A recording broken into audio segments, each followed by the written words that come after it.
ओम शांति। 13 मई 2024 का वरदान है, शक्तिशाली या द्वारा सेकंड में पद्मों की कमाई जमा करने वाले पद्मा पदम भाग्यशाली भव। आपकी याद इतनी शक्तिशाली हो जो 1 सेकंड की याद से पद्मों की कमाई जमा हो जाए। जिनके हर कदम में पदम हो तो कितने पदम जमा हो जाएंगे, इसीलिए कहा जाता है पद्मा पदम भाग्यशाली। जब किसी की अच्छी कमाई होती है तो उसके चेहरे की फलक ही और हो जाती है। तो आपकी शक्ल से भी पद्मों की कमाई का नशा दिखाई दे। ऐसा रूहानी नशा, रूहानी खुशी हो जो अनुभव करें कि ये न्यारे लोग हैं। आज प्यारे बाबा हम बच्चों को समझा रहे हैं कि बच्चे, आपकी इस पढ़ाई में एक एक कदम जो आप अपना जमा करते जा रहे हो, इस पढ़ाई पर, मेरे श्रीमत पर चल रहे हो, वो एक एक कदम नहीं पदम है। पद्मा पदम भाग्यशाली आत्मा, आप मेरे कदमों पे कदम रख कर चलने से बनते जा रहे हो। तो बाबा आज हमें बहुत सी चीज़ें इस मुरली में क्लियर कर रहे हैं कि बच्चे, अगर तुम्हें साहूकार बनना है तो इन अविनाशी ज्ञान रत्नों को बाबा से लेते रहो। एक दिन भी ये ज्ञान रतन मिस ना हो, क्योंकि यहाँ जिस चीज़ की वैल्यू है वो सब विनाश होने वाली चीज़ें हैं। उसके प्रति अपना समय, अपने संकल्प, अपने श्वास यूं ही व्यर्थ नहीं गवाओ। तो बाबा बहुत अच्छे से अपने बच्चों का श्रृंगार करते हैं। तो बाबा ये भी कह रहे हैं, आपकी शक्ल से पद्मों की कमाई का नशा दिखाई दे। माना हम में आज बहुत ज्ञान है, हमें शक्तियाँ भी आई हैं, हमारे गुण भी हमारे बढ़ते जा रहे हैं, लेकिन हमारे कर्मों में अगर वो ना दिखाई दें तो कौन कहेगा। जैसे कि मानो आप हनुमान जी के मंदिर में गए और हनुमान जी स्वयं ही परेशान हो, तो वो आपकी समस्या को कैसे हल करेंगे। उसको हल करने के लिए पहले उन्हें अपनी शक्तियों को जानना होगा। ऐसे ही मानो आप माता रानी जगदम्बा के द्वारे गए, है ना, वहाँ आप मानो भक्त वहाँ पुकार रहे हैं कि हे माँ, हमारे दुख दूर करो, हमारी पीड़ा दूर करो, हमें ये दे दो, हमें वो दे दो। लेकिन वहाँ अगर वो मैया रानी ही परेशान है, उदास है, अपनी ही उनमें खोई हुई है, तो कौन जाएगा। तो ऐसे ही बाबा भी आपको अपना देवताई स्वरूप सदा इमर्ज करने के लिए कहते हैं कि आप कभी कभी देवता नहीं हो। सदा अपनी ये शक्तियाँ, अपने गुण स्मृति में रखो कि मैं उस दाता की बच्ची, देने वाली हूँ, मांगने वाली नहीं हूँ। तो आज बाबा ने ट्यूशन की भी बात की कि अब आप ऐसे ट्यूशन में पढ़ते हो जहाँ मनुष्य से देवता बनाने की पढ़ाई जाती है। तो सभी को अपना देवता स्वरूप सदा याद रखना है। हम उस परम पिता परमात्मा के बच्चे, दाता के बच्चे, देने वाले हैं।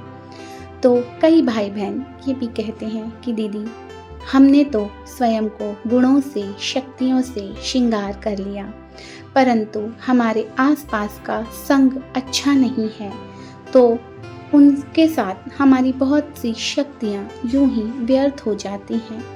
तो आज बाबा उसकी भी युक्ति हमें वरदान में समझा रहे हैं कि जितना आप एक एक कदम में पदम जमा करते जाओगे तो आपकी अच्छी कमाई होगी और आपके चेहरे से, फलक से वो दिखेगी कि आप संतुष्ट हो। सबके दिल से यही गीत निकलेगा कि ये तो न्यारे हैं, ये तो कुछ अलग हैं। तो बाबा यही बच्चों को समझा रहे हैं कि बच्चे, अब आपको हद की बातों, हद की उलझनों में नहीं उलझना है। तो आज थोड़ा सा इसी पर हम योग अभ्यास करेंगे। अपने आसपास जितनी भी असंतुष्ट कुसंग में डूबी हुई आत्माएं हैं, उन्हें भी इस पवित्रता के सागर से जोड़ने की कोशिश करेंगे। सदा इसी अभ्यास में लगे रहेंगे कि हमें जो मिला वो इन्हें भी मिले। कोई भी मेरे प्यारे बाबा के वर्षे से वंचित ना रहे। यही दाता बच्चों की भावनाएं होती हैं। स्वयं को एकाग्र करें। सेट करेंगे अपने आप को मस्तक के बीच में।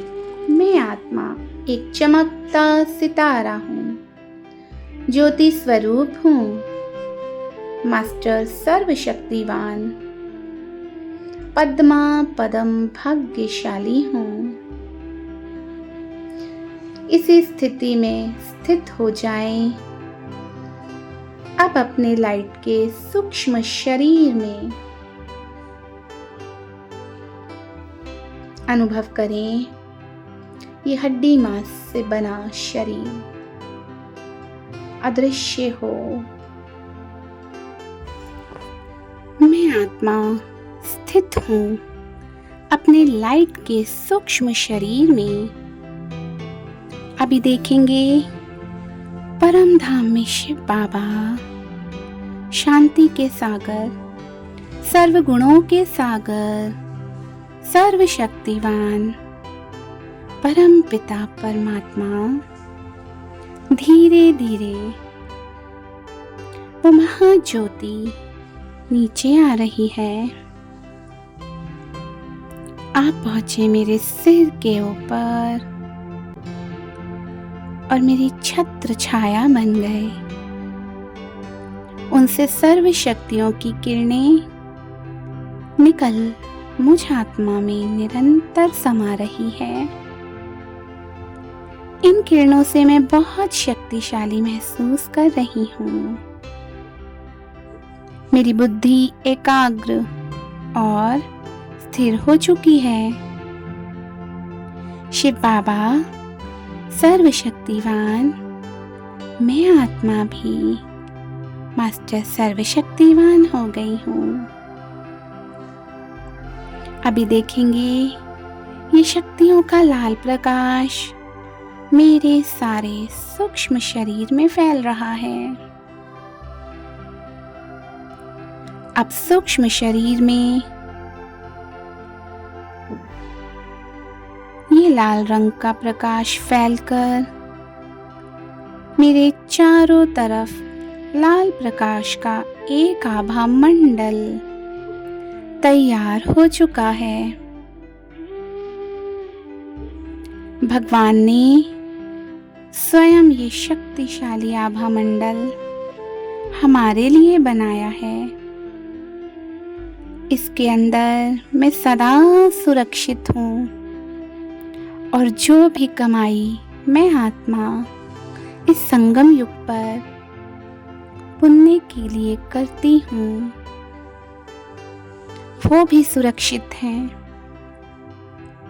कोई भी कुसंग, कोई भी नेगेटिव एनर्जी, कैसा भी वातावरण मुझ पर अब असर नहीं करेगा। देखिए उस लाल प्रकाश के आभा मंडल को, जो आत्माएं सदा कहती हैं कि हम स्वयं को बहुत शक्तिशाली बनाते हैं, लेकिन बाबा क्या करें, हमारे आसपास के विकारी आत्माएं मुझे परेशान करती हैं। आज वो कंप्लेन भी आपकी खत्म हो जाने वाली है। भगवान ने स्वयं ये शक्तिशाली आभा मंडल हमारे लिए बना दिया है। अनुभव करें मैं इस आभा मंडल में कितनी सुरक्षित हूँ।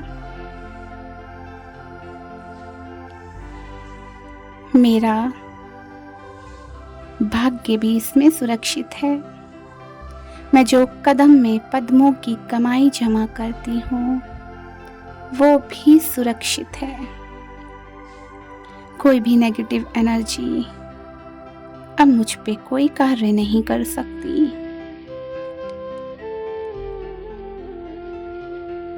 बाबा से निरंतर दिव्य शक्तियों का प्रकाश मुझ में समा रहा है। मैं सदा इस कंबाइंड स्वरूप की स्मृति में स्थित हूँ और सदा हर विघ्न, हर नेगेटिविटी से सुरक्षित हूँ भी और रहूंगी भी। स्वयं भगवान ने मुझे वरदान दिए हैं। पद्मा पदम सौभाग्यशाली आत्मा भव, कदमों में पदम की कमाई जमा करने वाली आत्मा भव, सदा सुरक्षित भव।